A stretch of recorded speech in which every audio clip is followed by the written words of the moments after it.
सौगात समाचार में स्वागत है। समाचार लग उपस्थित भ गेल छी हम भारती।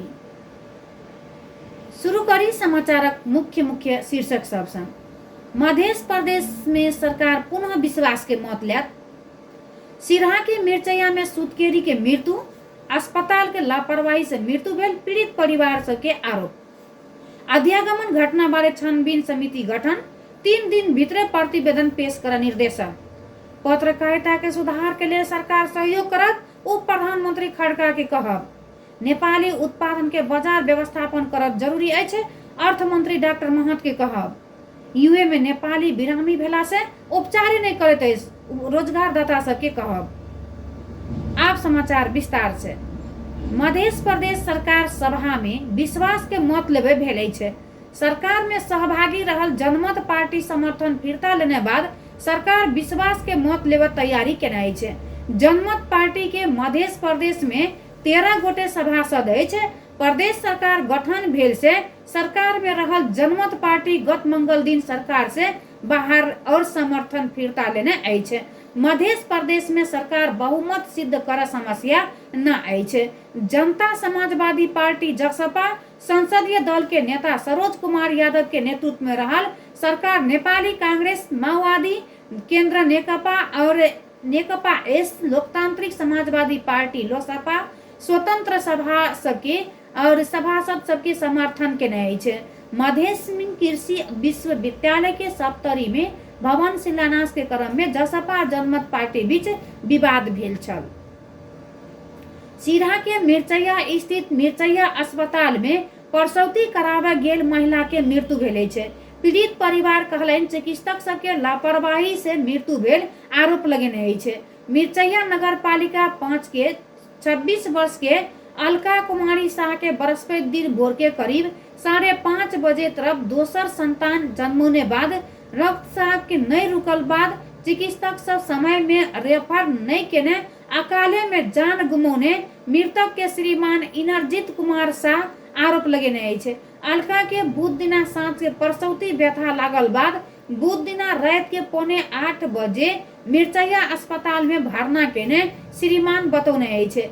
नर्स नॉर्मल सुतकेरी भेल, उनका रक्तस्राव नहीं रुकल बाद और चिकित्सक सब कहने बमोजिन रगत और जैन तक करे लगल जानकारी दैते उनका सब कहलन कि मिर्चैया आवे लगाते रेफर करा के एम्बुलेंस में विराटनगर ले जावे क्रम में सिरहा में के भगवानपुर में बोला छोड़ने बाद सप्तरी के बोदे बरसाइन में और किस समय रुका तय के बाद विराटनगर स्थित नोबेल मेडिकल कॉलेज में पुगौने उपचार कर लगल और चिकित्सक सब मृत घोषणा करने अंतिम अवस्था में चिकित्सक सब रेफर केने अकाले में श्रीमती के जान गेल उनकर गुनासो रहल अछि।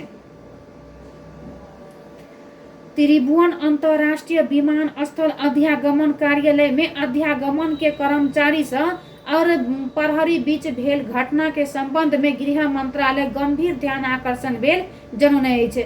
मंत्रालय के प्रवक्ता नारायण प्रसाद भट्टराय एक विज्ञप्ति वक्तव्य जारी करैत घटना के आवश्यक छानबीन कर 3 दिन भीतर प्रतिवेदन पेश कर 3 सदस्यीय छानबीन समिति गठन केने अछि और मंत्रालय के सह सचिव थानेश्वर गौतम के संयोजक में समिति गठन में और समिति में नेपाल प्रहरी और प्रहरी नायब निरीक्षक राजेश नाथ वास्तोला, सीमा तथा अध्यागमन प्रशासन शाखा के उप सचिव कुल बहादुर चिसी सदस्य रहल अछि।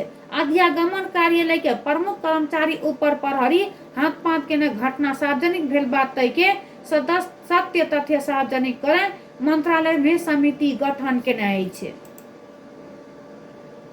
नीक कमाई हाथ प्रलोभन में पड़ के करीब 5 महीना अगाड़ी मात्र रोजगारी के लेल माइजोगाई और साबिक हत्तीटार नाम और सालिंग इलाम के सुख बहादुर लिंबू संयुक्त अरब और इमिरेट्स यूए पुगल काठमांडू के ऑल सिक्योर वाइन पावर में कंपनी मार्फत उत्तर पुगल लिंबू 15 दिन से बिरामी अछि। यूए के ग्रीन सैंगो सिक्योरिटी सर्विस कंपनी में कार्यरत उनका बिरामी भके उत्तर के ऑल और खाजनी 2 और JFAM कैंप में उपचार तथा उद्धार के प्रक्रिया में रहल अछि।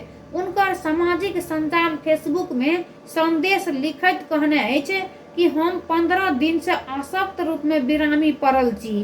कंपनी सब अपने उपचार कर और कहैत अछि अगुलका महीना के तलब 1 रुपया तक देना नहीं अछि, खाए के तक के पैसा ना अछि, केना उपचार करब उनका अगाड़ी लिखने अछि और हम सब कोनो पैसा से उपचार कराब।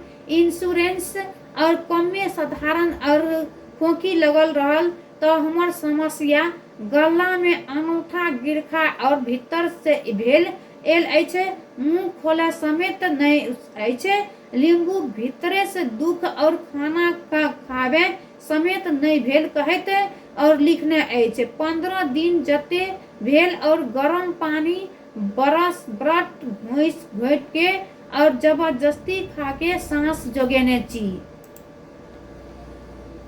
उप प्रधान तथा एवं रक्षा मंत्री पूर्ण बहादुर खड़का पत्रकारिता क्षेत्र के नागरिक सचेतना अभिवृद्धि सार्वजनिक सेवा प्रवाह में सुदृढ़ीकरण और मानव अधिकार के संरक्षण प्रवर्धन के क्षेत्र में पैरवी करत महत्वपूर्ण उपलब्धि हासिल कर योगदान देने बतौने अछि।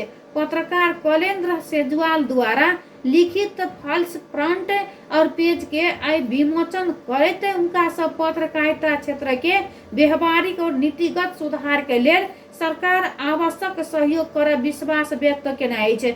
उप प्रधानमंत्री खड़का कहलन कि पत्रकारिता सही और गोरेटो में चलावे सकब तय के लेल हम सब सामूहिक दायित्व अछि। पत्रकारिता क्षेत्र में व्यवहारिक संस्थागत सुधार के लेल और बहुत जेहन काम करे पर आवश्यक अछि। एहि के लेल नीतिगत और संरचनागत सुधार के संबंध में सरकार जखन तक सहयोग रहा विश्वास दिलावे चाहैत अछि। नेपाल के पत्रकारिता क्षेत्र के संस्थागत विकास और उच्च व्यावसायिक अभ्यास करावे मूल दायित्व नेपाल पत्रकार महासंघ और भूमिका अग्रणी और महत्वपूर्ण रहल।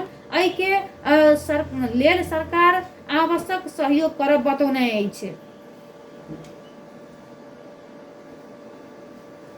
अर्थ मंत्री डॉक्टर प्रकाश शरण महत नेपाल यूनिक उत्पादन सेवा और हम सब भीतर भेल वस्तु के यथेष्ट बाजार व्यवस्थापन करे नहीं सकल बतौने अछि।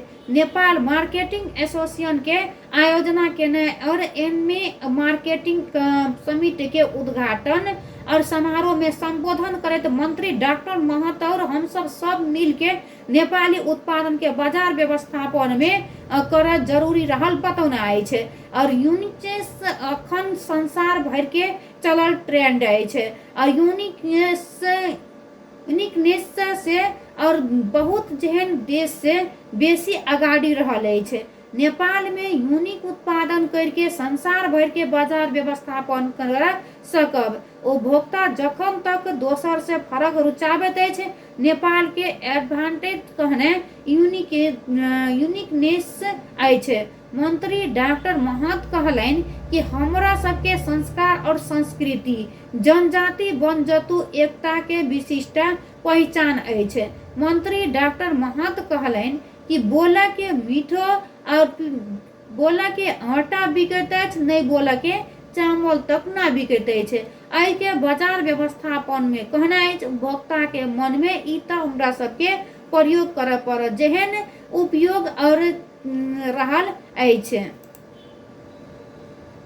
अखनो के सौगात समाचार संपन्न हुए जा रहल अछि, मुदा जत समाचारक शीर्षक सब एक बेर फेरो से। मध्य प्रदेश में सरकार पुनः विश्वास के मत लेत। सिरहा के मिर्चैया में सुतकेरी के मृत्यु, अस्पताल के लापरवाही से मृत्यु भेल पीड़ित परिवार के आरोप। अध्यागमन घटना बारे छानबीन समिति गठन, 3 दिन भीतरे प्रतिवेदन पेश करे निर्देशन।